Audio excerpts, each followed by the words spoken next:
So I reiterate here, the bill is dead. The story of this great city is about the years before this night. We are free! Hey, what's up? This is Ho Ho Hong Kong. I am Andy Curtin, and that may be the very last time that I say that. Are you dying? I'm dying laughing. I'm here with Vivek Marble Bunny. Hey! There you go, getting the name right. Mohammed Magdi. Yes, also. It's nice to be back on the podcast. Yes, Yeah. welcome back. This is Andy's ghost, by the way, talking. Yeah, exactly. And his hologram. If you're listening to this, you are dead to me. I'm not listening to this episode then. Yeah, this is my final pod, man. The final ho-ho in Hong Kong. Oh, man. It's, So the first thing we're going to do, Vivek, is to change the name. That's right. To an actual name that doesn't have a sexual implication. Exactly. Karina was saying I should start a podcast and call it Melbourne. Melbourne. That'd be good, actually. This is also Andy with all his punchlines just way too early. He already told people where he's going. Exactly. Wow, way to ruin the surprise. People have listened to the first 30 seconds. I'm already there, baby. Yeah. Or is Yeah, it the exactly. plot twist? Is this the plot twist, huh? Pot twist. Oh, hey. Oh, God. Okay, let's pick someone else to take over the pod. The Australians coming out of me. Anyway, go on. Yeah, so, I mean, it's been a fucking journey, man. Like, what did we start? We started, like... I think it was a casual mention. You walked up to me like, hey, man. I'm like, what? You're like, hey, you want to talk? I'm like, I could. You're like, no. No, I don't remember. But what was it, April 20... Yes. 2020? I don't even know what year I think things April happened 2020, and we did a show at the Riff, and we were talking afterwards, and you mentioned the idea that we should have a podcast, like you used to have the podcast with KF in Shanghai. Yeah, stuck in the middle. You mentioned, let's do something like that. I'm like, yeah, sure, I can talk. Did you do it by yourself for a while here, or was it always with Vivek? I was doing Stuck in the Middle here by myself for a while. Stuck in the Middle was also here. But I was doing it by myself, and it was, I really love podcasting. It had become kind of a self-indulgent thing, and I thought I want to make something that's a bit for the audience a little bit more, and that was kind of the seed of the idea. And then I thought this city does lack podcasts a lot as well, and we could do something great about the city. And obviously, you have such incredible insight into the city. And we'd done an episode together. You'd been on Stuck in the Middle. Yeah. And it was great. We did it in the park. Yeah. I was the park. Okay, yeah, I remember now. Yeah, because we just sat there and we were talking at the bench and we were talking about comedy. And it was just a great chat. Like I was doing an episode about the Cantonese scene. So I would occasionally, when I could, I would have a guest on, but it was predominantly just myself. And I found that the podcasts were just one person. Like, unless you're a genius like Bill Burr, it's just like, it's very hard to man. It's just like the one person for, an hour or whatever. it's hard to do. It's very hard to do. But that's kind of the challenge. And it's a different thing. And people that like it have really strong connection with it. Yeah. Because if you listen to a podcast with two or more people speaking, it feels ideally like you're in a conversation where you're not just chatting yet. Yeah. But if you are listening to a one-person podcast, it really feels like they're speaking to you because they are. Yeah, that's true. Like also the flip side of this is that like I'm a huge fan of Bill Burr and his podcast, and when he occasionally has a guest on, I don't listen to it. You're like, get him out. Yeah. I'm like, Who is this? Yeah, but then if I'm like listening to Mark Maron and he's talking too much by himself, I'm like, I don't listen to that either. Yeah, that wasn't the point. Yeah, exactly. That's just Mark Maron, dude. Yeah. His podcast is basically I just want to hear him ramble on and let's lose his mind. You're like, hey, my life's pretty good. Yeah, exactly. No wonder, like insightful interviews. I'd go to other podcasts because clearly Bill Burr is not asking for the smart questions anyway. Oh no. Like he's a very smart guy. Like he knows exactly where to place himself when he's always kind of on the wrong side, just for the entertainment value. And it really works because you listen to his bits literally like he's thinking them out loud. This is basically his open mic. And then a year later, it ends up really polished on a special. I'm like, oh my god, that was on the podcast, and he would do it a few times on the podcast. Literally like an open mic. And then he's like, And he also has a great gauge on when this works and then when I'll take it to the stage. Yeah. Even though he has no actual feedback from the podcast. It's fascinating. Yeah, so that's very true. I mean, yeah, that's like as you said, sometimes it's fun to just listen to that one person talk, and then you're kind of going into their world and what's in their head. And I think also, from a comedic point of view, there is a real value to doing podcasts and developing your voice and finding how you speak and stuff. And a one-person podcast is much more similar to doing stand-up. Yeah. Yeah.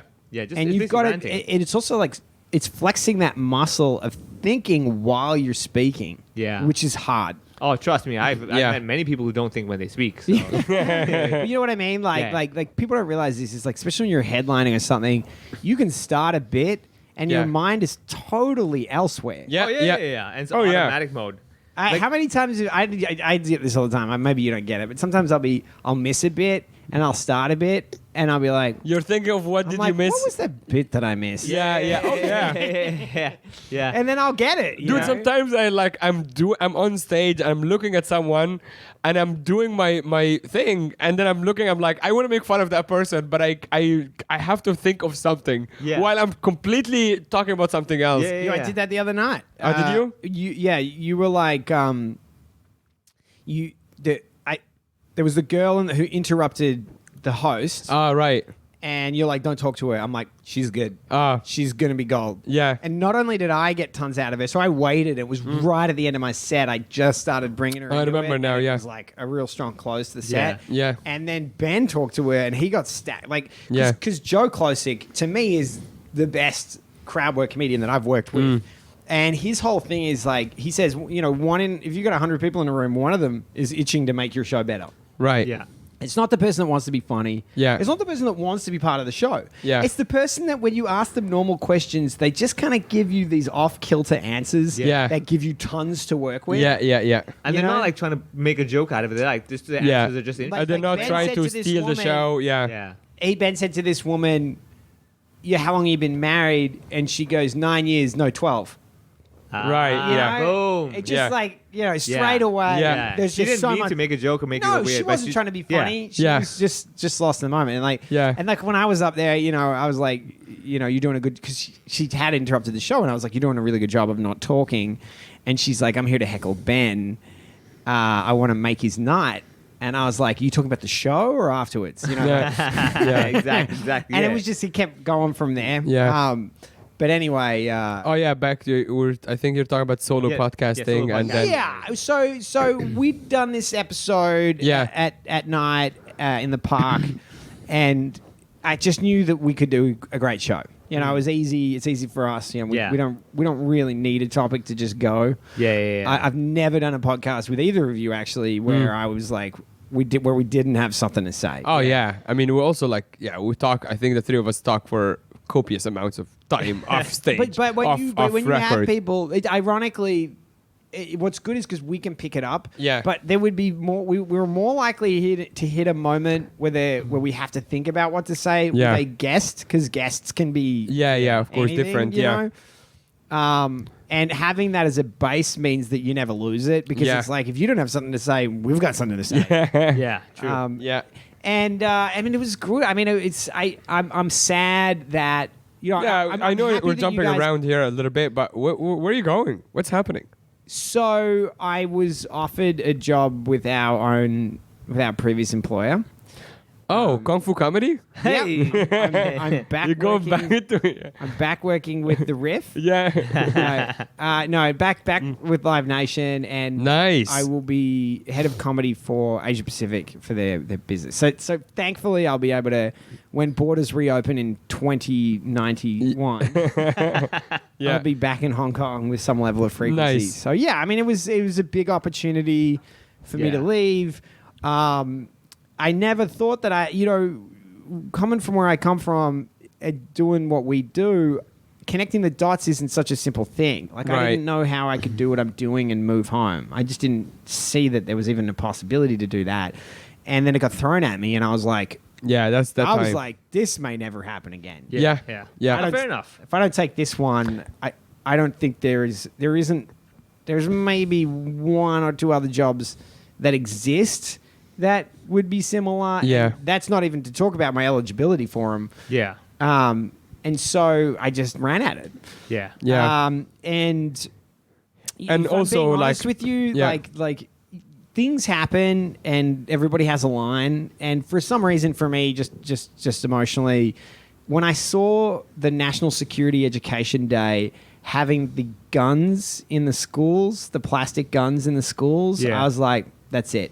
Yeah. That's my line. Yeah, fair enough. Well, so Yeah. things I don't worked want out. the kids around that. Yeah. yeah. No, you have kids. You have different. Yeah. Oh yeah, definitely different perspective.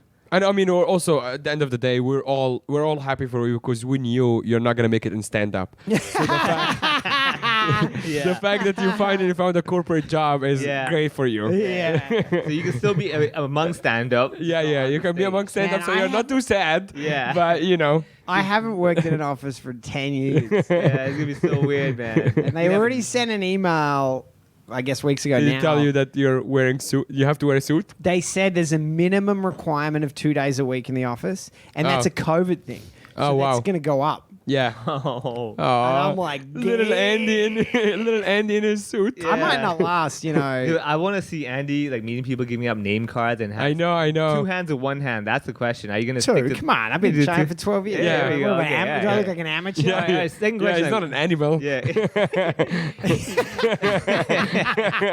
Handed it to people with my bare paw. Yeah, exactly. It's like What's just wrong with you? casually. Fucking savage. My single hoof. Yeah. Here's a card with information you already know from my emails. But Yeah. here. But it's an interesting, you joke about it, but this idea of, you ever heard the expression a shadow career? No. No. So it's like when you identify your passion, but you try to sate it by doing something that's adjacent. Right. Yeah. That's okay. exactly what you're doing. That's what you're doing. Yeah. It is, yeah. But I think maybe. I mean, I am to an extent, unquestionably. But then I look at it, and maybe I'm just justifying it. But I look at it like, Dwayne Perkins is a great comedian, and he Yeah. writes for a TV show, Yeah. Yeah. and that takes up a lot of his time. Oh, that's a lot of people as well. Yeah, Yeah. but he- It's a lot of comics. I But mean, he's also funny on stage. That's the thing. Mate, I am not comparing myself to Dwayne Perkins. Yeah, I no, love Dwayne Perkins' comedy. I wish I could But be I his think no, toenail. honestly, like, if Yeah. it's actually also the evolution of a comedian, because like you can't only just say I'm just going to do to get out of comedy. to go around in a circle. the Like roast of Andy Curtin, everybody. yeah. Guy, oh. All right, so because the way I see it is that you come in full circle. In other words, like for example, like in comedy, like you might have started comedy thinking I'm just going to do stuff on stage, but you need to go through like the corporate gigs, the bad gigs, Yeah. hotels and everything. And then when you do that show on stage, you're like, all right, now I'm a refined comedian. I've gone through all this stuff of experience. I know what it's like. And now you're seeing the backstage, literal backstage of the comedy, as in like the production side, the producer, the business of it. So when the day comes to you to go back on stage, you're coming with all this Experience, yeah. experience, and your comedy will be different. Not just like, hey, I just tell jokes. Like I want to have a joke that will encompass all this knowledge and experience I have. Yeah, Right. I mean, I don't know if I have any aspirations like that, but I certainly, I never want to give up the performing, and maybe that'll change, but Well, it's, the good thing is at least that way when you like produce shows and everything, and let's say someone drops out, you're like, I could fill the time. Yeah. joke, but that happens, Yeah, Yeah. Like- You had a spot for Jeffries like that, or was he just throw you on last minute? It wasn't that he needed me, Yeah. but I was there. Yeah, that's what I'm. And he was a like- lot of famous comics do say the same thing. They're like doing the tour at the club or whatever, and they're like, oh hey, someone is not here. You jump up. It was a weird thing because we it was in Hong Kong actually, and we were in the car from the airport, and I was telling him, because it was weird because he hates promoters, and he was very standoffish when I first met him. And he loosened up, and I was saying to him, I was like, I really want to be a comic, and this is the path that I've found. Yeah, And he just goes, I want you on tonight. yeah. And I was like, here's the other thing is like at that point, the Kung Fu Comedy had been shut down for like 2 months. Yeah. It was the biggest break I'd had since I started. Yeah. Wow. It was because And then he offered you the biggest show. It was the biggest. It was both the biggest break and the biggest break I'd had since I started. Yeah. Nice. Damn. And so that was crazy. Yeah, and it's been a weird journey, because like we started doing this in a bar in Shanghai. Like I started doing open mics in Shanghai, and then I've run 2 shows for Dave Chappelle. I've run 2 shows Yeah. for Kevin Hart. And the business in Australia is an even bigger thing that I've gotten to. It's kind of a weird thing. I don't know. You kind of like you follow the opportunities that align with the direction you think you're going in, but you don't have that much. Isn't it choice. kind of meta that we're like recording it in Hong Kong and Andy's listening to this episode right now Yeah. in his office in Melbourne? Yeah. I'm not gonna listen to this. Oh no, trust me. After working over there, you're like, I need. Yeah, something you will else. listen to it. Dude, Yeah, I'm you already listen. beaten down. Yeah, exactly. Yeah. You know? You'll go back to the old episodes and crying. Yeah. Someone's After like, three- "Did you touch my soup in the refrigerator?" You're like just repairing a rope. Wrapping the headphone cord around my exactly. Your neck. tie that you have to wear in the office around your neck. Yeah. Tighter. Yeah. After, like, 2 corporate meetings, like, just give me the podcast. I Yeah, need yeah. Oh, something. dude, friggin' conference calls. Oh, Zoom calls. The worst. Yeah. no, the worst thing is that you're gonna have to change from. Oh, the words. good news also is like everyone in Live Nation loves Andy, so it's gonna be so easy to work with. Hey, you're the one that you said they don't like me. You're the one that gets blocked by people on WhatsApp. Hey, that's just okay. Never mind. No, what I'm looking forward to is that you basically losing your mind when you have to deal with all the vocabulary in the corporate world. For example, like let's align our goals and all those kinds Yeah, of. I mean, I'm pretty familiar with. I mean, I worked for Live Nation for 3 years. So Dude, I sent him an email before that says HYG. Yeah. And he didn't understand. And I had to explain to him. Here you go. Here you go. That's corporate talk. And it's just like, it people was don't easy. send me stuff. Oh man, I'll be honest with you though. Like, as you do comedy and you encounter corporate stuff, you get those emails where they throw in certain words and you're like, I have no idea what that means. Yeah, and you have to pretend that you know, of course. Yeah. Oh my Well, god. funny you mentioned that because there is no manual for working as a promoter. No. Yeah. And especially when I started at Live Nation, I would constantly get asked things that I had no idea. And there's different words for the same thing. And I was so new. I'm like, who can I ask to figure Yeah. out what this is? Without them Stuff realizing like, you don't know. People will be like, what's the back end on this deal? Yeah, yeah. Or there's just so many words now that they're just in the vernacular. Yes, it's jargon. Yeah. Yeah. And I still get to this day I get asked. I mean, even just like P&L, like Yeah. is a word that's used constantly. Yeah, of course. And like the It's like people just come up to rider, you. green room, like all this sort of stuff. I mean, like, green room and everything you probably know from like just being Just a comedy pop club. But, like, if culture, somebody's yeah. like, there's who's- nuances to how it's used. And Yeah, stuff. true. Like, True. yeah, Yeah. Is it the real like the back like the dressing room? The Well, quiet like room, there's different riders that people have. There are production riders. Yeah. There are Yeah. catering riders. There's all yeah. this. Yeah, some stuff can be intuitively figured out, but other stuff is really cryptic and can get asked. People can ask you on a call on the spot. Yeah. Yeah, and you're like, oh yeah, we will definitely have the. So green- explain some of them for the layman. Like when you're saying what's the back end of this, what does that mean? The back end is that in most large acts will have a split of the profits. So the back end is the percentage that they're getting. Ah, okay. Interesting. So like if So you, is like a guarantee? so you might do it. No, it's the opposite. So you might do a show for a flat fee, or you might do a guarantee with the back end. Right. So the flat fee is like you're getting 50K. Yeah. That's it. But Yeah. the guarantee with the back end is like you get 50K, or Yeah, or If it makes 30% or money, 70%. So 90% basically, of the minimum profits. 50K, or if it makes more money, then it's a we make guarantee. the That's split. why it's a guarantee. Okay. Yeah. Okay. So that second one is the Oh, back end. So again, you call that Yeah. a versus deal. Yeah. It's like, what's a versus deal? Yeah. It's saying it's the flat, like as Yeah. opposed to a flat plus. Yeah. A flat plus is like It's like bonus plus sellout bonus. Exactly. Yeah. Right. As opposed to a versus deal, Yeah. which is like you're going to get the flat amount or you're going to get the split. Right. Yeah. Yeah. Whichever is higher, I guess, Yeah. for Which the is act. versus. Yeah. So just He passed the test. We already knew all of that. Yeah, I didn't know. I was like, you obviously. definitely didn't know. Yeah, we already. a versus deal. If someone Yeah. I'll give you a versus deal. I'm like, well, I'm not fighting. Yeah. I'll negotiate. Street fighter. Fatality. Yeah, exactly. Vivek Do you- Mohammed is in prison today for trying to cut off the head of someone who offered him a versus deal. Yeah. He was like, no. Yeah, and it's like, we came to Hong Kong, because we had this plan to open a club in Hong Kong before Kung Fu Comedy was shut down. Yeah. Yeah. And in fact, because we were doing so well there that we're like, It was now killing. is the time to open up shop in Hong to Kong. be Yeah. fair, we also had a sense that we might get shut down. Yeah. At that yeah, point. Yeah.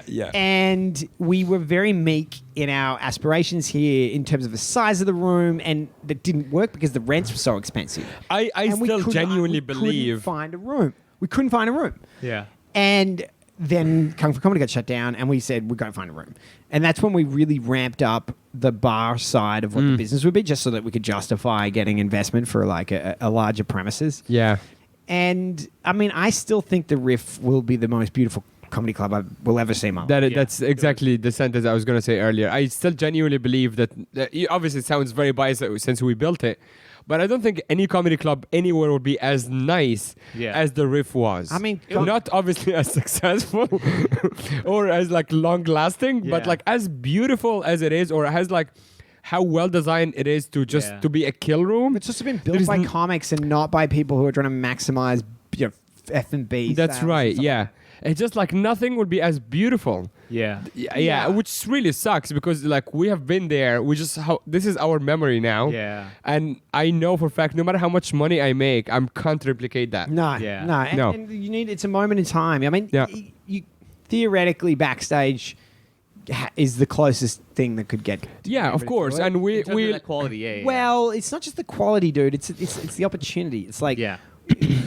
to go and open a comedy club in the US as an outsider is impossible. Yeah. And as an insider, you're already going to be tied up in the mentality of how those businesses are run, you know. Yeah. Whereas Yeah. coming at it here, we come at it from a clean slate. We have the support of the scene. You know, to give you another example, I couldn't do it in any other. I wouldn't have the confidence to do it in any other city in Asia because they just don't. They couldn't sustain a club that needs to be as busy as it needs to be. Yeah. Like maybe Singapore, but the scene is fucking imploded there anyway during COVID. No, it won't happen there. It just doesn't have enough experienced comics. I mean, There's no depth. The depth There of is the like, yeah. lineup, the depth of the lineup in Hong Kong is astounding. I mean, look at our lineup, dude. Yeah. Dude, we have like on our There's lineup so many alone, headlines. there is like I was gonna say we have about, because obviously I do the scheduling, we have about 15 headliners, Yeah. Dude, there's which is insane. Yeah. dude, I can For a count- small scene. I can count 5 off the top of my head people on our lineup who've been on Comedy Central. Yeah, exactly, go. Yeah, including that- the 3 of us. Yeah. That tells you something. Yeah, Yeah. And Garen's also been on there. I don't know if you guys are aware of that, in case you hadn't heard him mention it every 15 minutes for the last 10 years. Exactly. He's been on I there. loved, by the way, when you were opening for for Ben Quinlan, that was very funny. Won the 2015 Comedy Festival. Clearly has done nothing since then. That was, he loved it too, by the way. Yeah, he that told me was very later. At funny. first he was like, where is he going with this? Yeah. Where is he going with this? Then I'm like, No, that was great. I was like, where is he going with Yeah, this? yeah, he's like, he's roasting Ben. Why is he doing that? Does he? Did he this fight? wasn't the show. Yeah, exactly. He's like, what is happening? But it was funny as hell. Yeah. And Nah. I mean, it's so conflicting because this scene is, it's a little. Well, I mean, you think of it this way, though. The good thing is that at least the scene right now is at a point of maturity where it doesn't need that much, spoon feeding / the training wheels anymore. The scene is kind of running. Yeah. Not to say that it's like, free flow, just let it run on its own, but it's like, it's enough that the momentum's there. So, Yeah, for sure. Yeah, but you know what, dude? How much momentum was there before the Riff opened? it was really on and off, man. It was, Dude, before the Riff opened, Jamie was shut. Yeah. Tamby wasn't running shows. Yeah. There was when we first moved down here, there was not a lot of opportunity. Yeah, there was the Aftermath open mics, and then there was your festival, Oh, yeah. which obviously is once That a year. was like the Yeah. only That was the shows only, to do. that was actually the Like, only then shows we outside could. of that, I was Yeah, there doing- was very, very rare was like Garen would run the one at Modita, Oh, which yeah, is yeah, also but like a that's like monthly. once yeah. a month, Yeah. Yeah, there was nothing regular. Yeah. So it's like there was no. As in, there was no real, you could say the scene, like, for example, someone spoke to you today, like, this weekend, this weekend. Exactly. There was no regular thing every Yeah. week. Whereas, like, I don't want to like take claim in everything that's going on right now, but I think it's pretty clear to me that the presence of our team really running at the promoting has transformed the enthusiasm both from the audience and I mean, and to the be, comics for like, shows, I'm not gonna shy away from this. Like, I think Jamie deciding to open takeout again is because of our 100%. existence. 100%. Oh, Yeah. this is no clear. question Yeah. about it. Yeah. Yeah, it's like he might deny it, but like the fact that like But he's he also- had no chance before we kind of like revitalized things. Yeah.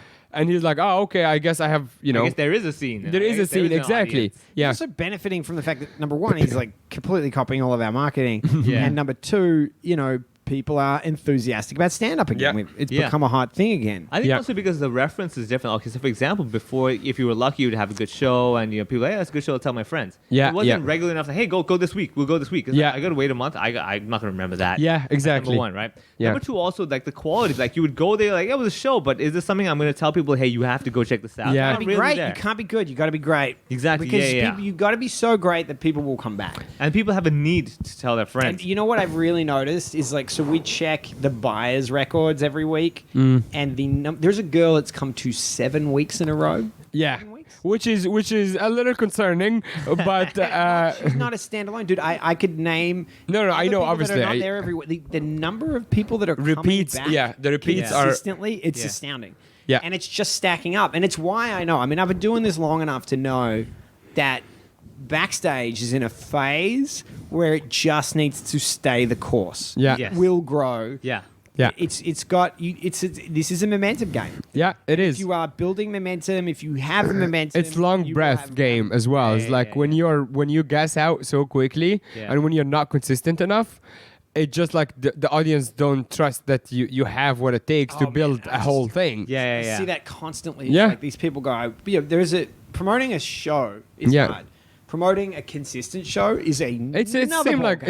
it's like sports. Like how long can you win one match? exactly Yeah. win my win the match playoffs, versus then that's yeah tough. that's But right. it's also, I find like newer promoters and smaller promoters tend to lean on what I call short-term marketing strategies. It's like, I haven't got enough tickets for this weekend. How do I fill up this week? And they are exhausting. Yeah, Yeah. And they tap out. Yeah. that's right. You know, like Definitely. brand building is a whole different thing where you are You build developing loyalty, a you build larger trust with your pool- audience. You're Yeah, developing a larger pool of people that come to shows, and you're drawing from that, so you can draw from that pool every weekend. It'll be full, as opposed to scrambling all the time. And don't get me wrong, even if you're building a pool, you still have to scramble. Yeah. You're still going to have the occasional show that needs you to lean on short-term marketing strategies just Yeah. to bring your numbers up. But it's that kind of balance that, I see such, Backstage could easily, the numbers that Backstage are doing now, if it was the riff, it would work as a business. Oh yeah. Yeah. And I'm not talking about the money coming in. I'm just Yeah. talking about, because Backstage isn't, it's not a bar. It's not able to do a lot of the events. Like the riff we were bringing 60, 70 people to an open mic. yeah, And you don't sell any tickets, but you make drink revenues. Yeah. And you can do that, 2 of those a week, and then you're booking third-party stuff, so it actually works as a thing. Yeah. Whereas, like, Backstage, what I'm looking at is, like, how many people can it get in? And if you can get that many people in, then rolled into a venue, it works. yeah. And that is why you're working in an office job. Ah, Easy. It pains me that I'm so passionate about stand-up. Yeah. But I'm just, like, a way better promoter. No, but that's good, right? That's good. That's a good skill to have. Should the day come that you realize you're not so funny. it's kind of like being like really passionate about football, but end up being like the little boy who collects the balls Yeah. behind. No, but Yeah. you know what? I've always... Guess where the ball's going. Yeah. to fucking kick You it. know, Yeah. I've always been apprehensive about trusting people in stand-up that don't do stand-up. Yeah. Right, yeah. Same here. Same here. Because Yeah. they're so often in it for the wrong reasons. Yeah. And Yeah. it's like, it's such a hard game that is only worth it if you have the thrill and enjoyment of getting to do it, and also being a comic and hanging out with comics. Yeah, But if you took those things away, it's a pretty rough place to be. Yeah. yeah. It's also you're dealing with a lot of egos, You a lot you of don't make a lot of money. yeah. You don't make a lot of money. It's also I imagine for a non-comic, it's really not fun. Yeah. Like if you are like someone's tour manager or whatever, and you're just there all the time. Yeah, tour managers are probably a different one, because tour managers I would put in the category of like people that work in production, and people can enjoy production as a game. Sure, no, I agree with that. But if you're a comedy lover, like it's a different feeling as well. yeah, Like, but tour managers, a lot of them won't just do a comedy, or they are people who are their passion is running events. yeah, well. Yeah. running a They wanna tight stay- ship. They're the guys that know how to come into a room and fucking fix a light and Yeah. show. Yeah. They're Yeah. real technical. Yeah. Tour managers are kind of one group of people that I would say are more normal, as distinct from like comedy bookers that don't do comedy. Yeah. And you're like, it's always, I find it's so often they've got some weirdness. I mean, a lot of them are also people who are trying to do comedy, but no one wish would they book could. them. Yeah, they wish they could, or no one. They actually would try, and then no one would book So them. they They're like, book themselves? they become and they book themselves. And I think some of them it will be even funnier if they think they're not good enough to book their own themselves on the show. Yeah, they book everyone else except for themselves. Like, no, this show's that good. So what are you guys thinking about the podcast? Like, what do you want to? We're shutting it down. Thank God. Enough's enough. Calling Yeah. it no Hong Kong. Yeah, exactly. We're done with We're that, calling it man. Aya. Yeah. Sort of riffing on the Melbourne thing, but we were saying if we move to Singapore, we'll call it So Singapore. That's terrible. But it's very true. Yeah. It's very true. You go there like, what we talk about? I don't know. I like Yeah. Singapore. You don't like Singapore? Yeah, Singapore's great for 3 yeah. days, man. Yeah, Honestly, that's after exactly 3 days, right. I'm like, yeah. I can't be He here loves anymore. it because I like about kids it. and I'm whatever. boring, dude. Yeah, you are boring. Dude, Exactly. Food, There's it's one way to be clean. boring and there's one way to be Singaporean. Yeah. Right? First of all, you get a way bigger apartment. It's cleaner. Yeah. How much time are you spending in your Yeah. apartment? Dude, I have a big lot. apartment here. I don't spend time at the apartment. It's boring to just Mate, live in the house. Dude, change your eyesight. Okay. So I could happily live in a small apartment if I was a single person. Yeah. But with kids in a small apartment, it's mind bending. No, I get that. What I'm saying is that if that's the attraction of the city, how big the apartments are, that says a lot about the city. Well, no, you're comparing it to Hong Kong.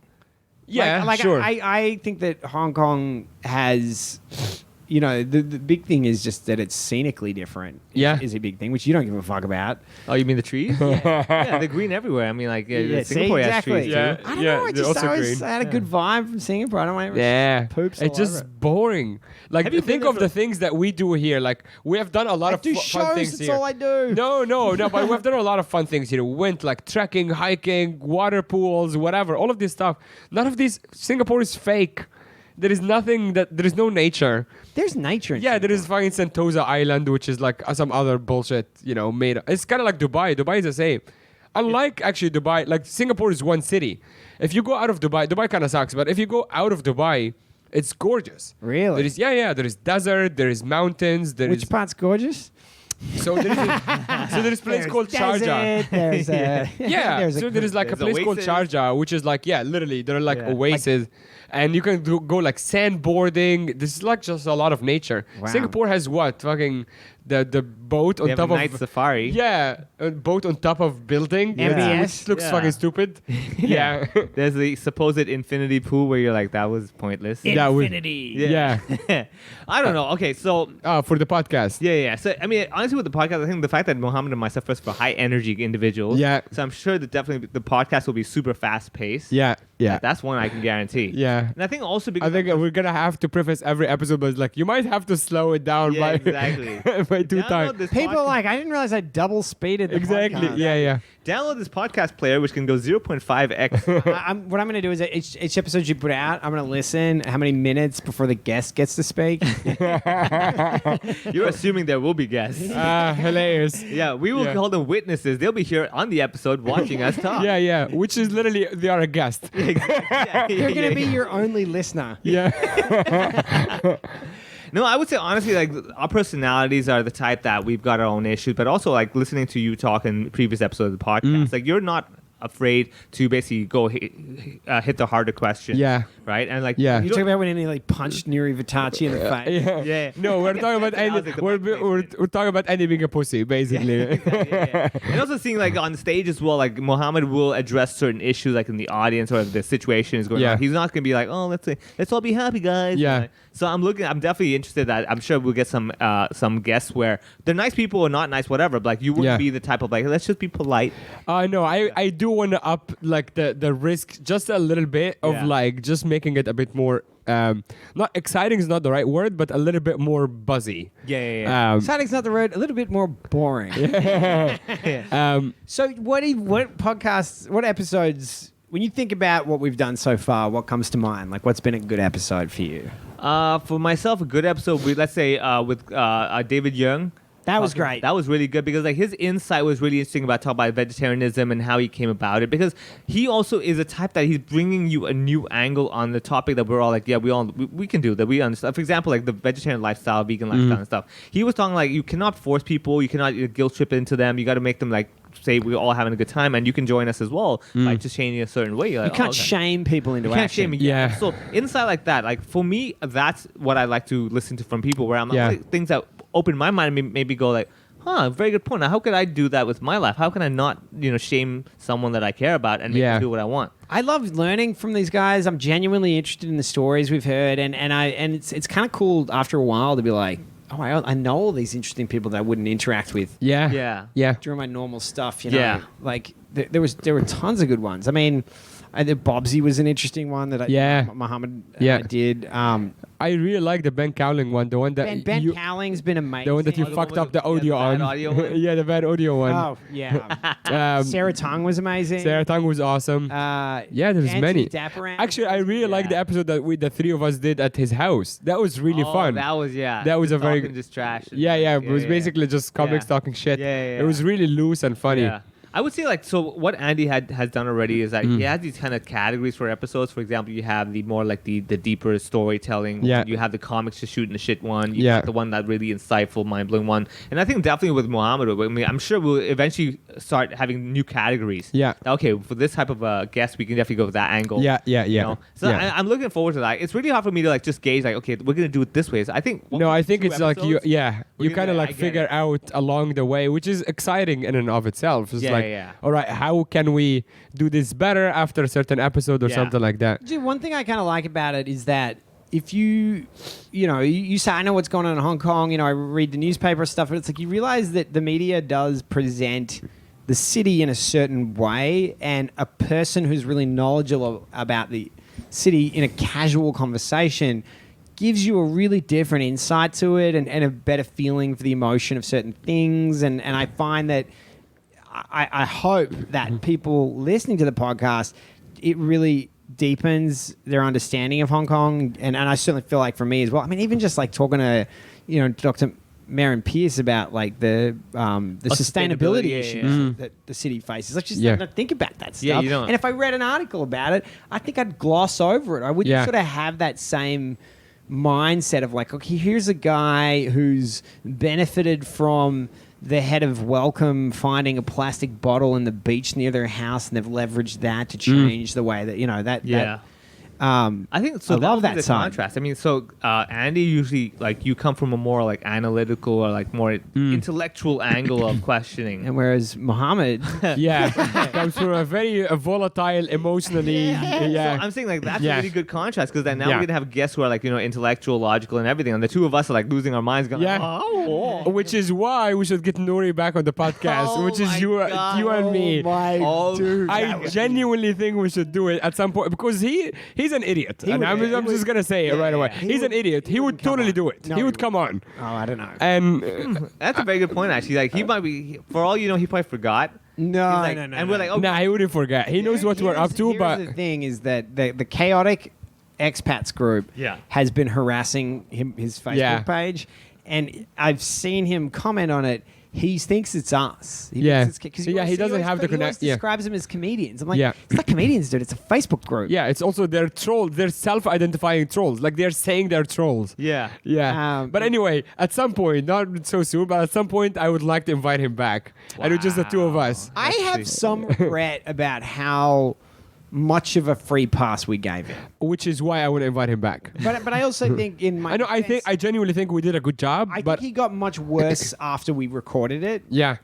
But online these days, I mean, he's just. I'm also not really following him. I hear about him from you guys. He's a flagrant liar. Yeah. I've stopped. Like I can't follow him anymore. No, I can't. I had never followed him in the first place because whatever. But I mean, he had this whole thing where Vic Park was shut down for June 4. Yeah. And he went into Vic Park, like a different part of Vic Park. He was like, the fake news media says the park's shut down, but I'm in here. It's like, there's 7,000 police officers there. Yeah. It's like people letting you walk through the grassed area. Yeah. Like there's parts of it that are still open. Yeah, next time we have him on, it's not going to be Andy, like rational, like analytical. Just you and me yelling at him for an hour. Well, what I hope though is that I'm trying to, trust that that someone listening understands. Of course, I don't want him to. I want him to hang himself.